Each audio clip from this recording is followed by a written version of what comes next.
नालंदा के जिला जनता दल यूनाइटेड के जिला कार्यालय में प्रेस वार्ता आयोजित की गई। इस दौरान मौजूद नेताओं ने राजद पर जमकर हमला बोला। इसके साथ ही लोकसभा चुनाव को लेकर भी मंथन किया गया। क्या ये भारत रत्न स्वर्गीय जननायक कर्पूरी ठाकुर जी का अपमान नहीं है? आपने मात्र 11% भागीदारी दिया 23 सीटों में, कि क्या उनका अपमान नहीं है? हम ये सवाल करना चाहते हैं। अगर आप हितैषी हैं अति पिछड़ों के, तो क्यों नहीं आपने 23 सीटों में कम से कम 25% का उन्हें आरक्षण दिया?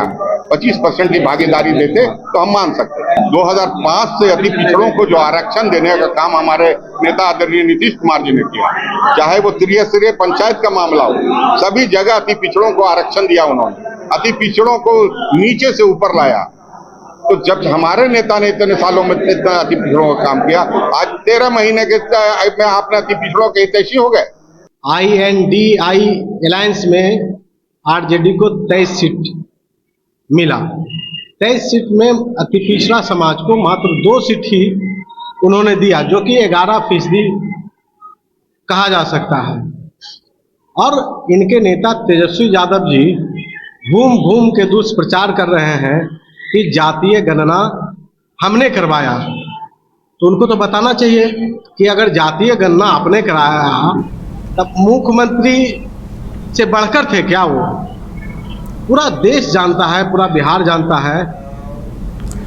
सुपौल जिला मुख्यालय स्थित मिलन मैरिज पैलेस सभागार में महागठबंधन की बैठक हुई, जिसमें सुपौल लोकसभा सीट से राजद के प्रत्याशी चंद्रहास चौपाल सहित महागठबंधन घटक दल के तमाम नेता और कार्यकर्ता शामिल हुए। इस मौके पर सुपौल लोकसभा के राजद उम्मीदवार चंद्रहास चौपाल ने अपने पार्टी के शीर्ष नेतृत्व का आभार जताते हुए कहा कि जिस तरह सुपौल लोकसभा के सामान्य सीट से उन जैसे दलित कार्यकर्ता पर शीर्ष नेतृत्व ने भरोसा किया और इतिहास रचने का काम किया है, मैं उनके उम्मीद पर खरा उतरूंगा।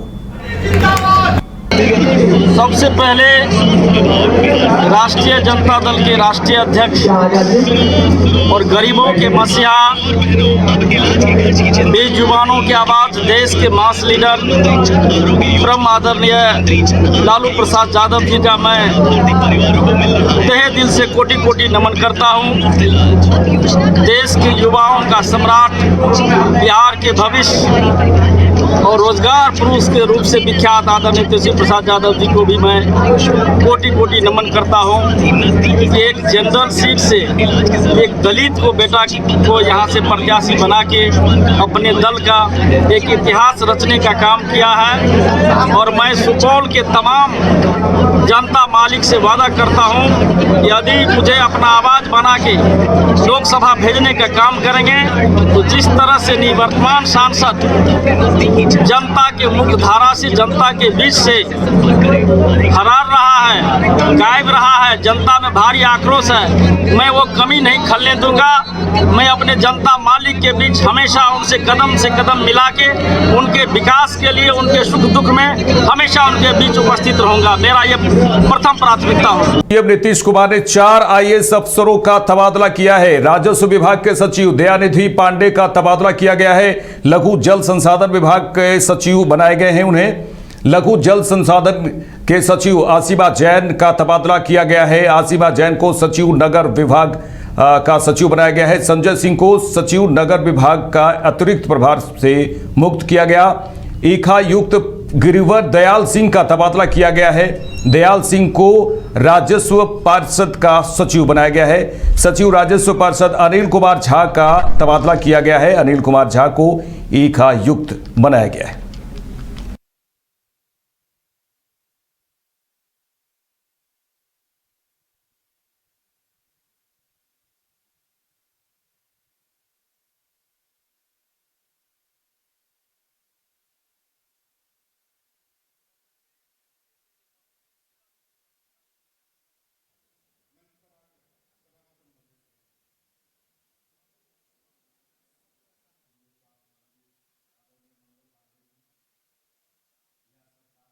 शामिल हुए।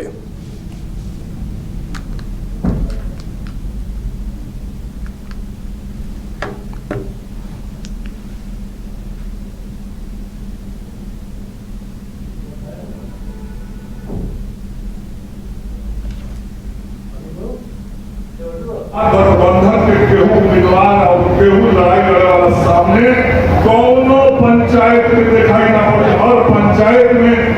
के इतना मजबूत ताकत है। तो हम सब लोग एक तरीका से काम करके आगे बढ़े के बाद चुनावी मुद्दा के बहुत चर्चा अभी बहुत नेता वक्ता लोग बांचल बा, सब लोग कही लोग और जो मुद्दा मंच से बतावे वो सब मुद्दा के ले जाके हमनी का कार्यकर्ता के सामने रखे के बाद, जनता के सामने रखे के बाद और वो सब मुद्दा पर वोट मांगे के काम करें। लेकिन इतना जरूर हम अपना उद्योग से कहें कि जनता के इतना कार्यकर्ता के इतना जरूर बोले के चाहिए कि एनडीए के प्रत्याशी, एनडीए के नेता के जनता जब वोट दी तो ये देश में एक ईमानदार सरकार बनी। दूसरा केहू के वोट दी तो अगर इतिहास से भ्रष्टाचार के रहल बा, जेल जाए के रहल बा, सीबीआई आईटी के केस के रहल बा, वो वही टाइप के लोग रहल बा जो लूटे के काम कर। गया लोकसभा उम्मीदवार जीतनराम मांझी के पक्ष में वोट मांगने गया के वजीरगंज विधानसभा पहुंचे बिहार के डिप्टी सीएम सम्राट चौधरी ने कहा कि यह जो शराब माफिया, जमीन माफिया, बालू माफिया हैं, उनको गया के जेल में बंद करूंगा और गया में ही उनका पिंडदान देना शुरू करूंगा। ये जो बालू माफिया, शराब माफिया और जमीन माफिया है, उसको या तो गया के जेल में बंद करूंगा, नहीं तो गया में पिंडदान देना शुरू करवा दूंगा। इतना सोच करता हूं साथियों, कानून का राज स्थापित करना है, गुंडा राज खत्म करना है, और ये जो ललटनिया युग लाना चाहता है, लालटन युग आने देना है। अब तो एलईडी बल्ब मोदी जी ने ला दिया साथियों, और ये लोग सपना दिखा रहे हैं हमारे नौजवानों को। एकदम गारंटी है 2020 में हम लोगों ने, जब आप लोगों ने वीरेंद्र जी को यहाँ से चुनाव जीता करके भेजा है, ये जो बालू माफिया, शराब माफिया और जमीन माफिया है, उसको या तो गया के जेल में बंद करूंगा, नहीं तो। औरंगाबाद पहुंचे बिहार के डिप्टी सीएम सम्राट चौधरी और चिराग पासवान और बिहार सरकार के मंत्री संतोष कुमार सुमन ने संयुक्त रूप से औरंगाबाद के कुटुंबा विधानसभा क्षेत्र के कुटुंबा में सभा को संबोधित किया। इस दौरान उन्होंने औरंगाबाद संसदीय क्षेत्र के बीजेपी प्रत्याशी सुशील कुमार सिंह के पक्ष में लोगों से वोट अपील की। इस दौरान उन्होंने महागठबंधन के ऊपर जमकर निशाना साधा।